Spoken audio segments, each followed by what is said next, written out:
Bonjour chers frères et sœurs en Christ, que la grâce, la paix et la miséricorde de notre Seigneur Jésus-Christ vous soient abondamment multipliés. Shalom et bienvenue dans cette nouvelle vidéo de 7 minutes de pain quotidien du 5 avril 2026. Nous poursuivons notre lecture dans le livre de Actes des Apôtres, chapitre 13, et nous allons lire aujourd'hui le verset 3. Nous avons vu dans la vidéo précédente que le Saint-Esprit, pendant que les apôtres et les prophètes étaient rassemblés, réunis, passant du temps dans le jeûne et la prière, le Saint-Esprit a donné un message. Le message était le suivant: mettez-moi à part Barnabas et Saul pour l'œuvre à laquelle je les ai appelés. Donc le Saint-Esprit a donné un message clair qui concernait la direction du ministère de Saul et de Barnabas.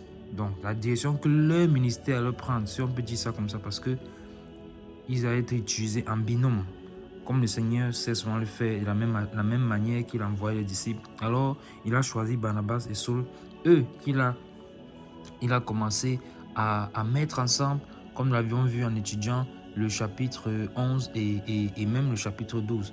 Comment est-ce que le Saint-Esprit les a utilisés puissamment à Antioche pour former les frères et sœurs. Donc, ils sont retournés, après avoir fini à Antioche, à Jérusalem, avec les dons que les frères de cette jeune église d'Antioche avaient fait.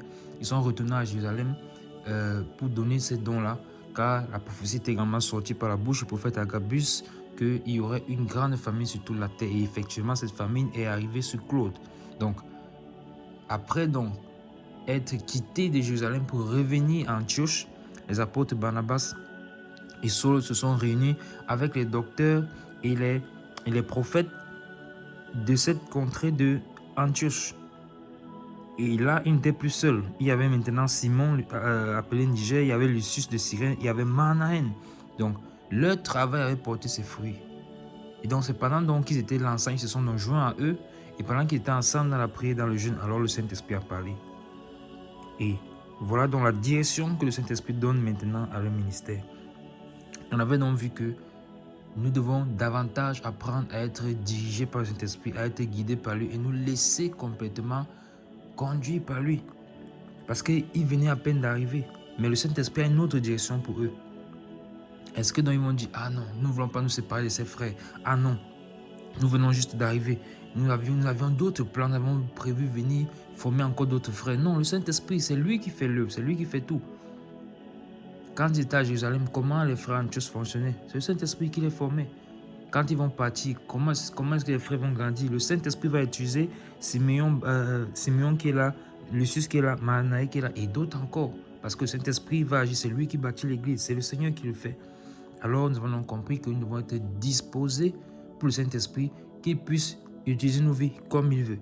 Car en réalité, un disciple du Christ, un disciple du Seigneur doit savoir que sa vie ne lui appartient plus. Nous ne vivons plus pour nous-mêmes, mais pour notre Christ, pour le Seigneur qui est mort et ressuscité pour nous. Et d'ailleurs, un disciple accompli sera comme son maître. Comment était le maître, le Seigneur? Il était complètement dépendant du Père. C'est ainsi que nous devons également marcher. Alors le Saint-Esprit a dit: mettez-moi à part pour l'œuvre à laquelle je les ai appelés. Donc on comprend déjà que le Saint-Esprit les a appelés pour une œuvre spécifique. Donc elle n'aura rien à voir avec ce qu'a été l'œuvre ou bien ce que est l'œuvre des autres prophètes et docteurs. Eux, ils les appellent pour une œuvre particulière. Et c'est ça donc que nous allons voir décrit, déroulé dans tout le livre des Actes des Apôtres jusqu'à la fin. Parce que c'est ainsi que le Saint-Esprit fonctionne. Il appelle chacun comme il veut, il fait grâce à qui il veut, il donne une portion, une mesure de grâce supplémentaire à qui il veut. C'est lui qui le fait. Il les appelle à une œuvre. Sont-ils disposés à accepter cette œuvre-là? Puisque en écoutant cette parole, les apôtres comprennent déjà que en réalité, ils vont devoir se séparer des frères d'Antioche. En réalité, ils ne sont plus appelés à rester en Antioche. Ils comprennent très bien ce que ça signifie. Mais vont-ils l'accepter? Lisons dans la suite pour connaître cela. Verset 3. Après avoir jeûné et prié, il leur imposait les mains et les laissait partir. Amen. Alors, après avoir jeûné et prié, il leur imposait les mains et les laissait partir. Amen. Magnifique. Magnifique. Dans le verset clair, il les laissait partir. Dont les apôtres Barnabas et Saul ont très bien compris que le Seigneur les appelle à une autre œuvre, à partir dans une autre vie, à quitter la vie d'Antioche et aller dans une autre direction. Et quand on dit les frères les laissaient partir, ça signifie que eux, ils avaient déjà compris qu'il fallait partir. Donc, ils n'ont pas attendu quelque chose, c'était clair pour eux. C'était clair. Et ça nous montre donc qu'ils ont été obéissants. Ils ont voulu se soumettre directement à l'instruction que le Saint-Esprit a donnée, à savoir partir. Ils n'ont pas commencé à réfléchir, ils n'ont pas commencé à hésiter. Et les frères et sœurs les ont laissés partir. Donc, ils n'ont pas eu de doute. Ils n'ont pas commencé à dire « Ah non, on vient d'arriver sur notre zone de confort, ainsi de suite. » Non, ils se sont mis en route. Ils ont voulu partir. Ils ont voulu se laisser guider par le Saint-Esprit. Comme nous sommes encore une fois de plus appelés à le faire chaque jour sur cette terre. Alors, avant d'aller laisser partir, mais qu'est-ce qu'ils ont fait avant cela? La parole de Dieu déclare « Alors, après avoir jeûné et prié. » Amen. Après avoir jeûné et prié. N'est-ce pas ce qu'ils étaient déjà en train de faire? N'est-ce pas dans le jeûne et la prière que le Saint-Esprit leur a parlé? Il leur a demandé de mettre à part Barnabas et Saul. C'était dans le jeûne et la prière. Donc, qu'est-ce que le verset nous révèle? Le verset nous révèle que après cette révélation du Saint-Esprit, ils ont continué à prier et à jeûner. Ils ont continué à prier et à jeûner. Donc, ils étaient rassemblés entre docteurs, entre prophètes. Donc, certainement, le Seigneur a saisi, l'Esprit de Dieu a saisi un prophète parmi eux qui a donné cette prophétie que Saul et Barnabas, le Seigneur vous appelle à une autre œuvre. Et donc, quand le Seigneur nous dit que, ou la parole nous déclare qu'ils ont continué à jeûner, à prier, ça signifie quoi? Ça signifie qu'ils ont appliqué les Écritures. Qu'est-ce que les Écritures déclarent? Les Écritures déclarent que si quelqu'un prophétise, alors les autres prophètes jugent. Alors, en persévérant dans le jeûne et la prière, c'était également pour éprouver la prophétie. Pour éprouver la prophétie. Donc, voilà encore une autre clé que nous décelons ici, c'est que une manière de pouvoir éprouver la prophétie, c'est de la mener dans le jeûne et dans la prière.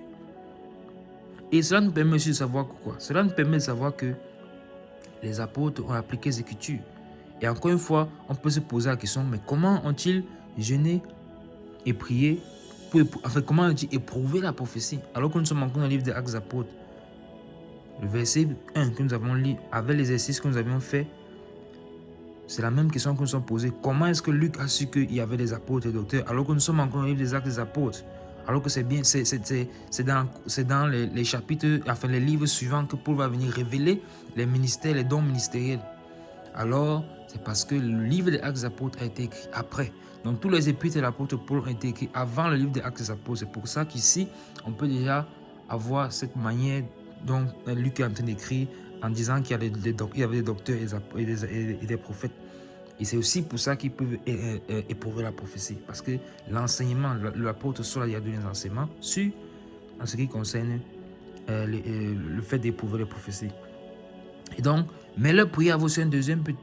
Le deuxième but de leur prière, c'était de recommander les apôtres à la grâce du Seigneur.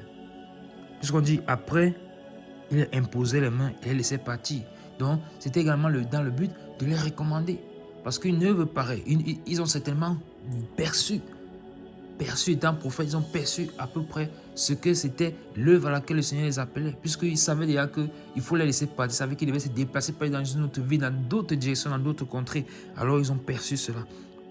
Il fallait donc amener cela dans la prière pour recommander les bien-aimés sur la grâce du Seigneur. Donc voilà le deuxième but du jeûne et de la prière après que la prophétie soit sortie. Et encore une fois de plus, on tire un autre enseignement, c'est que lorsqu'une prophétie sort, nous devons, et quand on l'éprouve d'abord, quand on l'éprouve, on voit qu'elle est correcte. Ensuite, on la met maintenant en prière.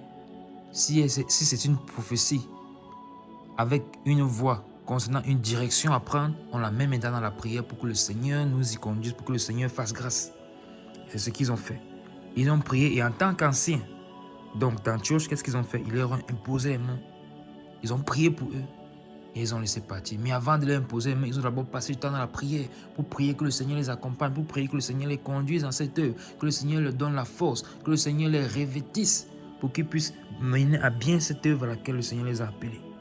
Et ensuite, maintenant, ils peuvent leur imposer les mains. Ils leur imposent les mains quand c'est le moment de partir. C'est à la fin, au moment de se séparer. C'est au moment de la séparation qu'ils leur imposent les mains pour les libérer la grâce. Alors, il imposait les mains et les laissait partir. Il les laissait partir. Magnifique. Magnifique verset une fois de plus. C'est merveilleux notre Seigneur, merveilleux ce qu'il fait, merveilleux les enseignements qu'il nous permet de tirer dans un verset de la Bible. Sa parole est tellement riche. Dans un verset, on a tellement d'enseignements. Mais les enseignements que nous écoutons, nous devons tirer les leçons, tirer les conclusions et pouvoir les mettre en pratique. C'est ce que les Écritures nous demandent. Amen. Nous nous arrêtons là pour aujourd'hui. C'est tout pour les 7 minutes de pain quotidien ce jour. Que la grâce, la paix et la miséricorde de notre Seigneur Jésus-Christ vous soient abondamment multipliées. Shalom.